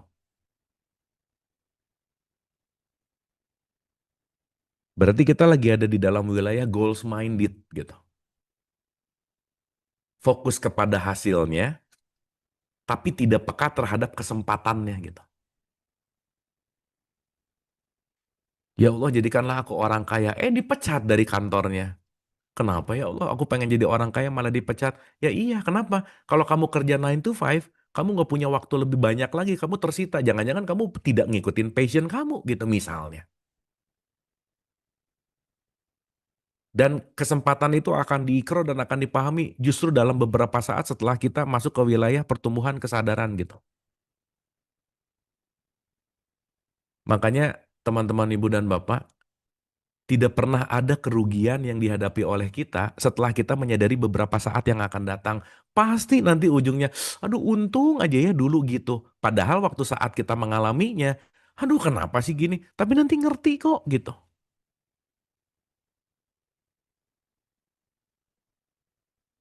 Sehingga nanti kita ngerti juga sih. Segala bentuk apa yang kita inginkan nggak kejadian, bukan masalah tidak dikabulkan. Itu bentuk penyelamatan karena kenapa? Ada tempat yang lebih baik yang sudah pas takarnya dengan kita gitu. Jadi sesuatu yang nggak kejadian, udah pasti kita lagi dibelokin ke tempat penyelamatan. Maka yang nggak kejadian itu bentuk dari penyelamatan sebetulnya. Karena kenapa? Wadahnya belum siap, waktunya belum tepat, konteks kesemestaan tadi kalau kita bicara dalam wilayah yang namanya apa namanya istilahnya lah jatuh temponya kalau bahasa saya belum pas gitu intinya. Ya, jadi ini yang nomor dua. Ini bintang yang nomor dua gitu. Supaya konteks esensinya lebih peka terhadap kesempatan daripada komplain kepada sesuatu yang nggak kejadian gitu. Sehingga kalau kita bicara dalam konteks ini, ketika kita memahami konteks kesempatan itu, kita akan mengerti bahwa setiap kesempatan adalah jalan yang diberikan oleh Allah untuk ngerob kita, untuk mendidik kita, supaya kitanya jadi terdidik. Jangan lupa ya teman-teman ibu bapak, kita ini lagi dalam sekolahan didikan jiwa kan di sini gitu. Makanya setiap jam adalah jam pelajaran, setiap tempat adalah tempat belajar, dan siapapun yang datang ke kita, pasti guru yang akan mengajarkan sesuatu. Maka fokuslah pada pelajarannya, bukan pada siapanya. Karena siapapun yang datang dalam bentuk apapun, pasti punya kesempatan. Dan ketika kita melihat kesempatannya, kita akan ngerti bahwa, oh itulah jalan untuk menuju kepada keselarasan gitu. Jelas ya? Makanya sekali lagi, yang datang bukan hasil, tapi yang datang adalah kesempatan. Nah, ini ada pertanyaan berikutnya nih, bagus nih. Manusia itu punya banyak keinginan dan keinginan itu kita minta kepada Allah agar Allah ridho mewujudkan keinginan kita. Jadi untuk mewujudkan keinginan Allah tidak perlu dirayu ya, cukup dengan selaras dengan hukum sunatullah. Biasanya kita selalu diingatkan ketika punya keinginan ibadah sunnah doa diperbanyak zikir sekian ratus kali. Jadi yang dimaksud Abu ketika doa kita belum dikabulkan berarti karena hidup kita belum selaras tepat sekali. Karena kalau ngikutin ridho Allah berarti bukan mengedepankan keinginan, justru keinginan kita nanti yang selaras dengan keinginan Allah gitu. Jadi nanti kita tuh nggak capek, nggak banyak mau, nggak banyak berharap nunggu yang nggak pasti, quote and quote. Karena kenapa? Justru lebih banyak menerima, sehingga keinginan apapun yang diinginkan oleh kita, itu adalah bagian dari keinginan dalang yang untuk para wayang ini lakukan gitu kira-kira. Nah nanti terhubung tuh, gitu. Ya. Nah, yang ketiga, sedikit lagi ya, nanti kita bagi dua lah, supaya nanti bisa lebih detail gitu. Punten ini udah 2125, sedikit lagi ya teman-teman ibu bapak, dikit lagi aja. Nah, ada satu nih yang menarik begini.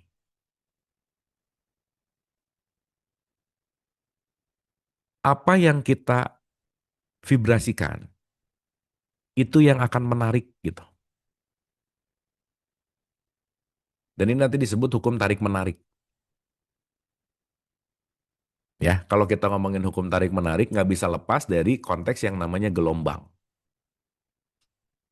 Makanya pernah kita bahas ya, nanti ada hukum energi, dia pasti punya vibrasi, dia pasti punya frekuensi gitu.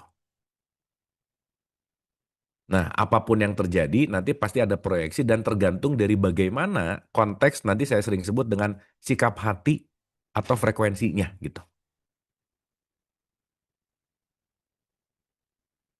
Ya. Nah, oleh karena itu, saya mau pinjam dulu si tabel ini yang saya selalu pakai ya supaya kita mulai eh, ya ulang-ulang lah ya. Ntar ya, saya pinjam dulu si tabelnya. Mana ya? Ntar ya, Ibu Pak, saya nyari dulu. Nah, nih, tes. Contoh nih, kalau kita bicara dalam konteks nih ya, setidaknya ini memudahkan kita untuk mengerti kita lagi ada di frekuensi mana gitu. Supaya doa bukan permasalahan apa yang diucapkan, tapi sikap hati kita ada di level apa. Makanya di 89 ayat 27 tuh ada kalimat gini, ya ayat Tuhan nafsul mutmainah, wahai jiwa-jiwa yang tenang. Karena salah satu pintu keterbukaan gelombang untuk terhubung ketika at least ada di wilayah mutmainah, ada di sini nih Bu. Jadi kalau kira-kira lagi ada di merah, ya at least di kuning udah lumayan, bahwa kata kunci keterhubungan, berdoa, apapun konteksnya, itu adalah bagaimana kita memproyeksikan frekuensi kita di level apa gitu. Nah maaf ya, kebanyakan orang justru kebanyakan dia meminta dan berdoa merintih dengan nangis apa di level merah nih. Artinya apa? Saat kita memancarkan gelombang yang ada di wilayah merah, yang akan kejadian nggak jauh beda di situ juga gitu. Makanya saat doa penuh dengan kekurangan yang akan terjadi kekurangan demi kekurangan demi kekurangan demi kekurangan berikutnya gitu.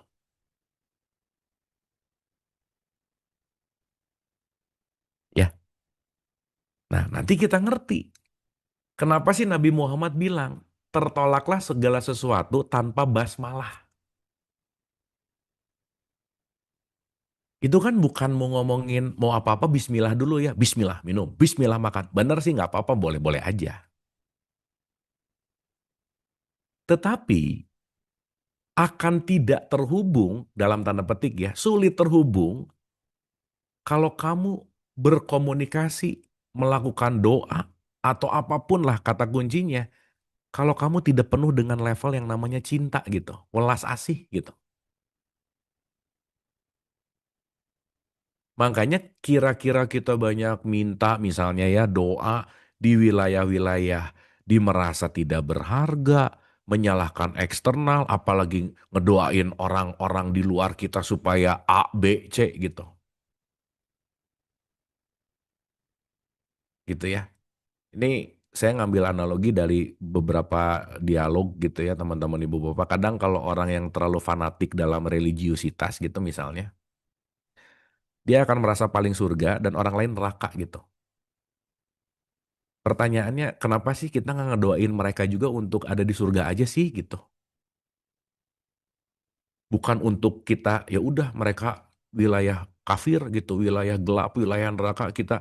Nah, konteks-konteks ketika ada di level amarah dan lawamah, itu kita lagi jauh dari mutmainah gitu misalnya.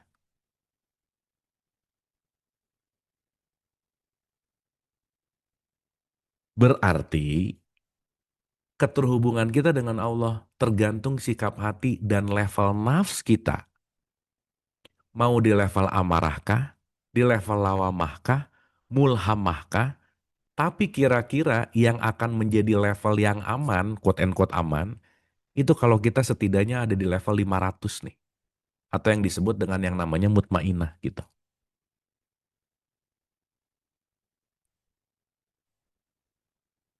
Sehingga saat level mutmainah ini terjadi,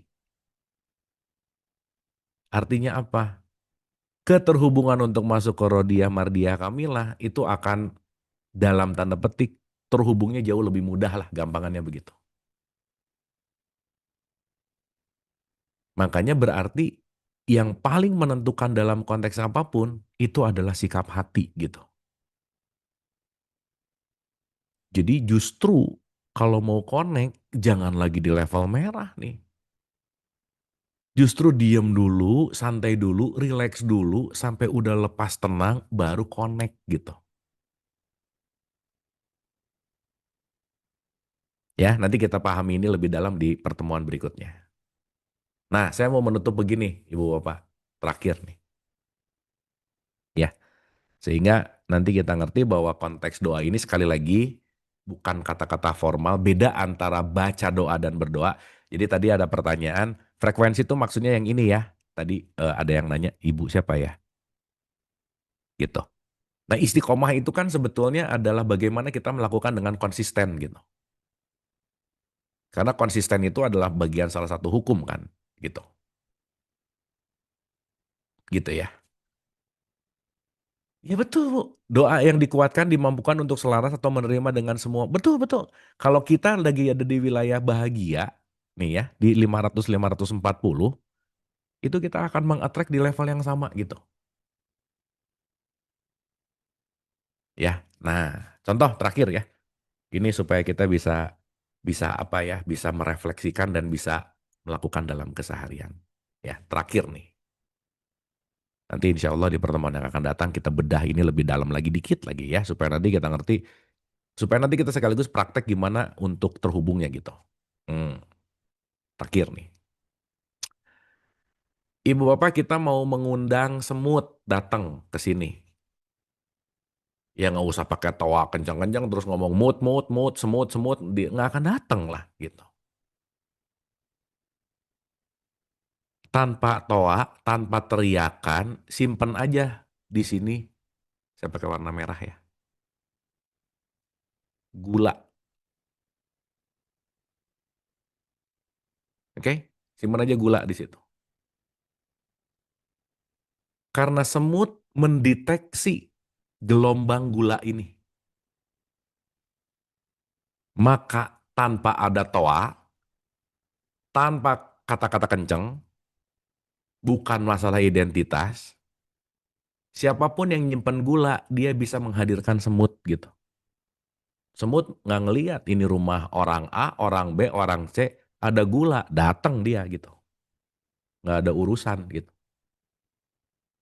Karena semut nggak ngelihat identitasnya. Meskipun di wadah ini ditulis ada tulisan gula. Semut nggak ngebaca tulisannya, tapi semut mendeteksi rasanya. Inilah yang disebut value gitu.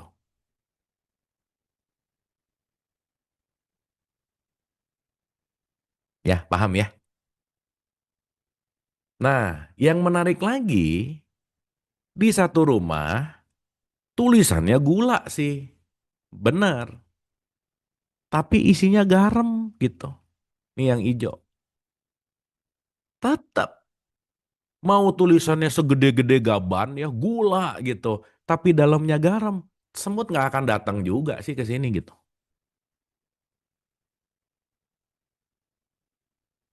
Ya, paham ya?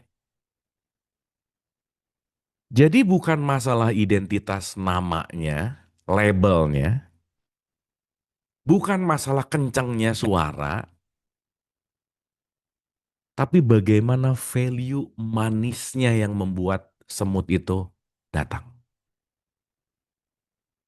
Nah, kalau kita ngomongin Tuhan, karena dia adalah zat welas asih, maka yang akan mengundang dia hadir bukan siapa kamu, bukan identitasmu, tapi sikap hati yang penuh welas asihmu lah yang menjadi undangan terbaik untuk Allah hadir ke dalam diri kita gitu. Disitulah makna Bismillahirrahmanirrahim. Bahwa Rahman dan Rahim itu hadir di dalam value jiwaku gitu misalnya. Maka value itu yang mengundang Sang Maha untuk hadir gitu. Disitulah dikatakan bahwa la sautin wala harfun kalau Nabi Muhammad bilang. Tidak ada suara dan tidak ada huruf karena pada dasarnya sikap hatimu yang penuh welas asihlah yang menjadi undangan terbaik untuk Allah hadir di dalam diri kita. Dalam keseharian kita dan dalam kehidupan kita. Saya rasa gitu teman-teman ibu bapak, saya kembalikan dulu ke Kang Yodi. Mangga Kang. Duh punten agak lama nih punten. Siap, Alhamdulillah, hatur nuhun Kang Abu. Bapak Ibu kita batasi ya sampai jam 10 ya Kang Abu. Kalau misalkan kurang, ada episode kedua kan Kang Abu ya? Ya ada episode kedua. Siap, Kayaknya habis Alhamdulillah. ini ada beberapa pertanyaan habis gitu cukup sih Kang. Supaya Siap, dikunyah dulu Kang. iya iya siap Kang Abu. Karena emang yang penting Kang Abunya siap nih. Hmm. Waktunya sibuk Kang Abunya. Ya mohon maaf juga ya Bapak Ibu dibatasi sampai jam 10 untuk pertanyaan. Karena mungkin Kang Abu juga nanti butuh istirahat atau mengerjakan yang lain. Ini Kang Abu, eh mohon dikoreksi ya Kang Abu. Tadi kan doa itu kata kuncinya usaha kita untuk terhubung dan selaras dengan hukum sunatullah ya Kang Abu. Nah, kemudian ini ada pertanyaan nih Kang. Manusia itu adalah kan makhluk energi ya Kang. Nah pertanyaannya apakah energi kita ketika berdoa gitu ya untuk seseorang kan bisa jadi anak atau orang tua atau siapapun gitu yang di luar dari kita. Nah, si energi dalam doa itu apakah ada dampaknya atau manfaatnya tidak Kang? Gitu Kang. Ke Ya gini untuk Kang. orang lain gitu Kang Ya gimana? saya gampangin gini aja dulu. Itu nanti kita akan bahas di pertemuan yang akan datang detailnya ya. Tapi gampangannya gini. Apakah doa kita berpengaruh sama orang lain? Saya mau gampanginnya secara gampang, sederhananya, secara realistisnya gini aja. Kalau tadi mulai banyak manis di dalam diri saya, welas asihnya makin hidup. Dan doa itu adalah bagaimana aku merubah perilaku, sikap hati yang asalnya di level merah, banyak benci, banyak kiri, banyak dengki, misalkan gitu. Tapi saya at least naik ke level kuning dengan optimisme, dengan pengertian, dengan banyak memaafkan, dengan kita lebih banyak welas asih. Seenggaknya ketika kita merubah frekuensi di sini, nggak usah jauh-jauh Kang. Saat saya mulai nggak nyebelin, mungkin orang sekitar saya akan lebih mau berteman sama saya gitu. Sehingga ketika kita mendoakan siapapun, yang paling terpenting justru dari sikap hati kita, karena kata kuncinya adalah bukan ke situnya sih yang paling benar, bukan paling benar, sorry. Tujuannya bukan ke situ gitu sebetulnya. Tapi bagaimana kita gitu. Gitu. Nah, jadi kalau sekarang ada mendoakan anak, mendoakan apa, ya itu sekali lagi itu cuman self motivating lah gitu loh, Kang. Tapi doa yang terbaik untuk anak apa? Jadilah ibu dan bapak yang nggak nyebelin gitu misalnya. Jadilah ibu bapak yang lebih bisa menerima realitas, jadilah orang tua yang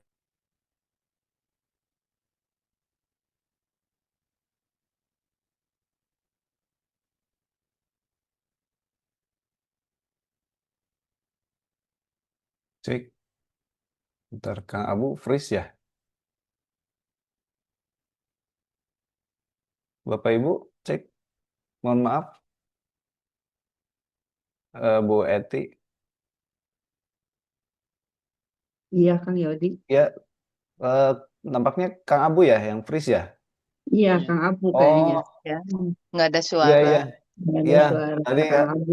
Iya. Oh, siap siap.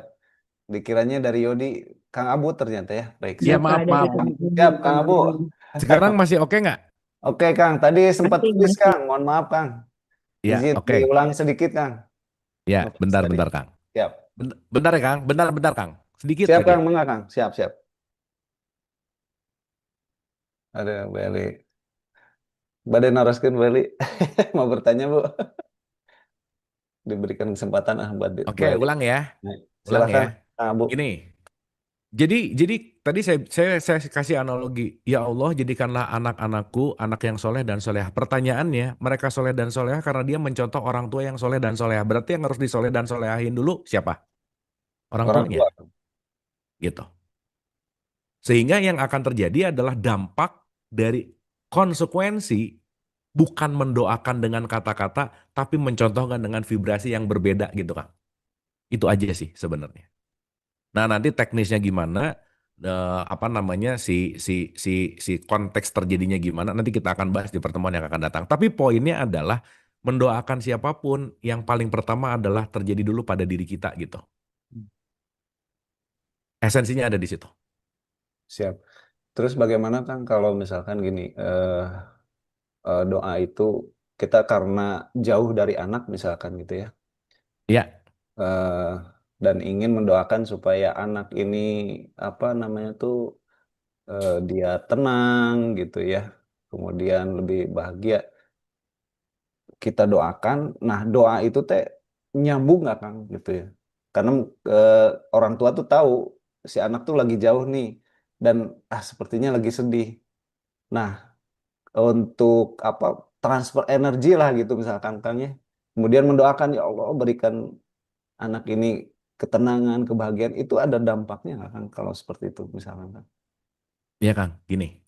Nanti kita akan ngerti bahwa segala semua dalam konteks yang namanya hidup, semua energi, semua tuh terikat dan semua tuh terhubung, Kang. Jadi, kalau kita membuat tenang yang ada di dalam diri kita, dan ketenangan ini setidaknya akan menyebar kepada konteks yang namanya keseluruhan gitu Kang. Nah jadi apapun yang dirasakan oleh orang tua misalnya, dan nanti terdampak sama anaknya dalam konteks perspektif ini ya, itu akan terhubung dalam konteks yang namanya vibrasi gitu. Jadi kalau mau menenangkan anak, nomor satu tenangin dulu ibunya gitu, bapaknya Hmm. gitu loh, Ya, orang ya. tuanya gitu. Karena nanti gini. Kita kamu yang tenang ya, yang gimana. Tapi orang tuanya dalam keadaan di frekuensi yang rendah tadi gitu, Kang. Nggak ngaruh, Kang. Nggak ngaruh gitu. Karena lagi-lagi keterhubungan kita nanti nggak bisa lepas dari tiga tadi aja. Ada konteks yang namanya energi, vibrasi, dan frekuensi. Dah, itu nanti yang akan menjadi Siap, satu kesatuan yang nggak bisa terpisah gitu intinya. Gitu, Kang. siap, Sementara, Kang. siap, nuhun, Kang. Mangga, silahkan, Bapak Ibu. Makanya Oh, ya. doa itu nggak buka apa ya, doa itu dalam tanda petik ya kalau kita ngomong ya, itu nanti tembusannya bukan dalam konteks kata-kata gitu kan, Hmm. gitu. Tembusannya dalam konteks gelombang gitu. Kayak tadi ngundang semut, ya udah pakai gula aja gitu, Kang, ya. Ini semua karena kita punya ID yang sama, Hmm. password yang sama, terkoneksi Kang, mau Hmm. dimanapun. Siap. Berarti kan terhubung dong ini. Ya, Hmm. sekarang Ya, kalau pengen masuk ke sini, passwordnya nggak tahu, ID-nya nggak tahu, nggak bisa Kang.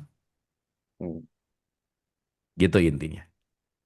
Berarti itu bisa bisa saja apa perbaiki aja maksimal diri sendiri gitu, Kang, ya. Betul Kang. Hmm. Karena gini, kalau kita menyayangi siapapun misalnya Kang ya, bukti kita menyayangi dan care sama siapapun orang yang kita sayang, nomor yang paling terpenting nomor satu adalah terus memperbaiki diri gitu. Karena hadiah terbaik untuk siapapun orang yang kita sayang adalah aku yang lebih baik dari kemarin gitu loh Kang. Siap, siap, Kang. Konteksnya ada di situ gitu. Siap. Nuhun Kang Abo. Baik, Mangga. Bu Eli, silakan. Barangkali mau, mau bertanya. Atau Ini siapa tadi ada nih? pertanyaan juga Kang, saya mau bacain Ya. dulu ya. Oh, boleh, Kang. Siap, Kang. Nih, Silakan. kalau baca doa tapi sebenarnya nggak ngerti artinya gimana, kan tadi udah kita bahas ya. Hmm. Doa bukan masalah kata-katanya, tapi doa masalah sikap hatinya. Pun kalau bacaan itu kita lebih ngerti, kita lebih bisa menghayati gitu.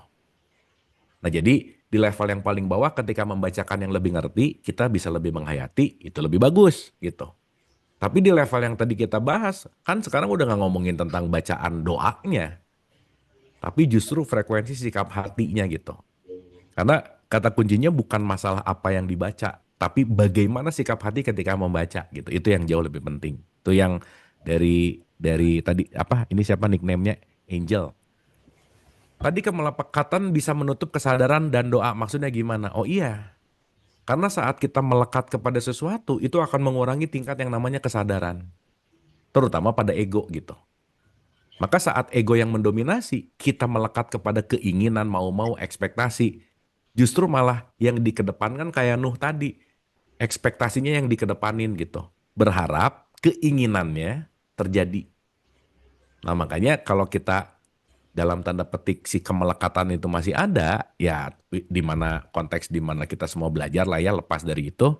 Tapi kata kuncinya adalah saat kita lepas dari kemelekatan itu, bukan keinginan kita yang di depan, tetapi kenyataan yang siap untuk kita terima gitu.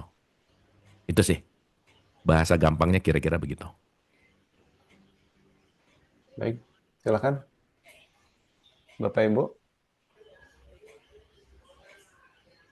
Ada yang bertanya? Bu Eli? Saya sih nggak bertanya, cuman ya seperti itulah sudah menyaksikan. Sulit diungkapkan ya dengan kata-kata, Bu Eli. Ya, ternyata kata-kata tidak bisa mengubah seseorang. Iya. Capek, sudah merasakan capek dengan kata-kata. Jadi sekarang ya sudahlah belajar seperti Cep Abu, belajar memperbaiki diri aja. Ya. Ternyata Jadi vibrasi yang nyampe sudah merasakan. Itu aja. tuh sehingga udah dialami langsung bahwa konteksnya bukan bagaimana kita merubah kata-kata, bukan bagaimana kita mempertajam atau memperkeras gitu, Hmm. tapi justru malah membuktikan dengan laku yang perubahan itu datang dari laku justru. Gitu ya Bu ya? Ya, betul sekali. Terima kasih. Emang penuh apa ya, bukan perjuangan sih, kalau perjuangan terlalu ekstrimnya, ya itulah intinya sih ikhlas kayaknya ya. Betul Bu. Karena puncak dari doa tuh ya ikhlas sih sebenarnya ya. Iya, Ikhlas tuh iya, puncaknya. Ikhlas tuh adalah bagaimana kita siap untuk menerima apapun kenyataan gitu. Udah. iya, ya benar Cep. Sudah kan beberapa kali ya Ibu ngobrol sama Cep Abu, ternyata oh iya, ternyata saya sudah bersahadat tentang hal itu. Hmm. Sudah bersaksi gitu ya. Ya, sudah bersaksi. Nuhun, Bu Eli. Sami-sami. Ini ada satu lanjutan lagi. Jadi seharusnya jika sholat kita harus mengerti semua arti doa dalam bahasa Arab tersebut ya. Ya kayaknya itu sesuatu hal yang sangat perlu justru. Karena gimana kita akan mengalami nikmatnya sholat kalau kita nggak ngerti Al-Fatihahnya gitu misalnya. Gimana kita mau menikmati sholat kalau kita nggak paham iftitahnya gitu misalnya. Gitu. Sehingga kan jangan-jangan selama ini sholat hanya menggugurkan yang penting tahu bacaan, yang penting selesai. Tapi tidak ada keterhubungan jiwa gitu misalnya. Nah jadi salah satu starting point, salah satu start untuk memudahkan, setidaknya kita mengerti apa yang lagi kita lakukan dan yang lagi kita bacakan. Karena setelah kita mengerti, tahu pengetahuannya, kita bisa merasakan gitu. Bedakan ya orang yang gini, sebenarnya ya nanti kalau kita bahas lebih dalam, beral-fatihahlah kamu ketika lagi sholat. Bukan disuruh baca al-fatihah loh sebenarnya. Tapi beral-fatihah. Nah sekarang yang kita tahu baca al-fatihah ya nggak salah sih. Tetapi poinnya, Saat kita nggak ngerti esensi Al-Fatihah ini apa, ya kita cuman ahli dalam membacakan tanpa ada rasa zauk gitu bahasanya. Apalagi nggak nyampe ke frekuensi yang namanya mutmainah tadi gitu. Nah itu sih. Jadi kalau tadi ada pertanyaan bahwa eh, harus nggak tahu arti sholat, ya sebenarnya kan bukan masalah harus sih. Akan jauh lebih kita rasakan dalam setiap sholat, zikir atau apapun, ketika apa yang kita ucapkan itu kita mengerti gitu. Itu sih poinnya. Dan tidak cukup hanya tahu artinya, mungkin Kang ya, harus tahu makna dan paham juga. Kang. Iya, iya. Makanya kan, wah kalau kita ngomongin nanti dalam bentuk konteks yang namanya syariat gitu. Syariat itu kan hasil dari semua proses dari mulai makrifat dulu sebenarnya gitu. Jadi nanti kita akan ngerti bahwa ternyata puncak dari semua level itu di syariat. Karena syariat itu adalah output dari hakikat, output dari makrifat seseorang. Nah, Hmm. makrifat inilah yang nanti akan kita pahami dalam konteks yang namanya pemahaman yang mendalam gitu. Jadi kita sholat bukan hanya formalitas, keharusan, kewajiban yang kita gugurkan, tapi adalah momen keterhubungan kita dengan Allah gitu. Itu sih Kang. Justru syariat ini malah puncaknya kan. Puncak Kang, nanti kita bahas Kang. Siap. Karena Nabi Muhammad itu levelnya pertama makrifat dulu. Baru di usia 53 keluarlah syariat gitu. Hmm. Berarti kan puncaknya di syariat dong. Makanya kalau orang udah bersyariat, anggapannya makrifatnya udah oke gitu. Nah cuman sekarang langsung loncat gitu. Hmm. Si makrifat atau hakikatnya nggak dapat misalnya, torikohnya nggak dapat gitu tiba-tiba ke sini. Padahal output seseorang melakukan syariat dasarnya datang dari makrifatullah yang mendalam gitu. Gitu kan? Sekarang mah kebalikannya, syariat dulu, marifatnya nggak kena gitu. Iya, tapi ya nggak apa-apa Bu, kan itu mah seru-seruan aja sih. Tapi maaf, tadi Kang Abu bilang mengundang. Nah, mengundangnya itu seperti apa ya, Kang? Ya, tadi Ada Bu, kata mengundang. Ibu mau mengundang munculnya buah, kan Ibu harus nanam dong gitu. Oh, jadi hubungannya dengan tabur tuai tadi ya. Betul. Berarti undangan Apa itu yang dilakukan ditanam, dalam ya, konteks apa yang kita lakukan usahanya. gitu. Ya, ya, ya.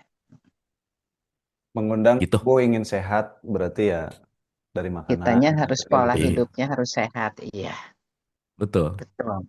Iya, gitu. Contoh nih, tadi pagi saya dapat pelajaran bagus waktu grounding, jalan pagi ketemu sama bapak lagi berenang. Saya nanya, Pak rajin banget berenang. Bagus deh jawabannya. Ya daripada ke dokter mending berenang katanya. Oh bener, bagus juga Pak gitu. Bagus tuh statementnya. Daripada ke dokter katanya, mending saya berenang. Ah, ini si bapak lagi berdoa nih gitu. Artinya ketika dia berenang, dia lagi pengen sehat. Nah sehat Iya. berarti kan nggak datang. Tapi punya kesempatan untuk berenang yang membuat kesehatan itu jadi akhirnya hadir gitu. Gitu. Iya. Oke. Ya, siap Kang Abu. Alhamdulillah. Sip Kang ya, aman ya. Sip Kang. Tapi mudah-mudahan dapat sesuatu nih. Sangat Kang. Banget, Alhamdulillah. Sangat dapat. Atur nuhun pisan. 10 Bapak kurang Ibu.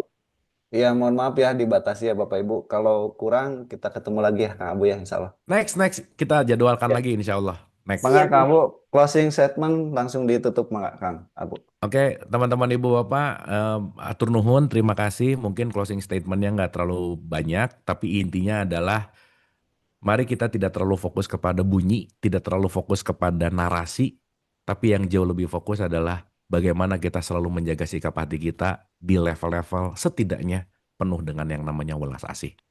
Ya. Saya rasa Iya. itu karena kata kuncinya bukan pada kata-kata dan ucapan, tapi bagaimana kita tetap ada di wilayah Rahman dan Rahimnya Allah. Atur nuhun, Iya. itu aja.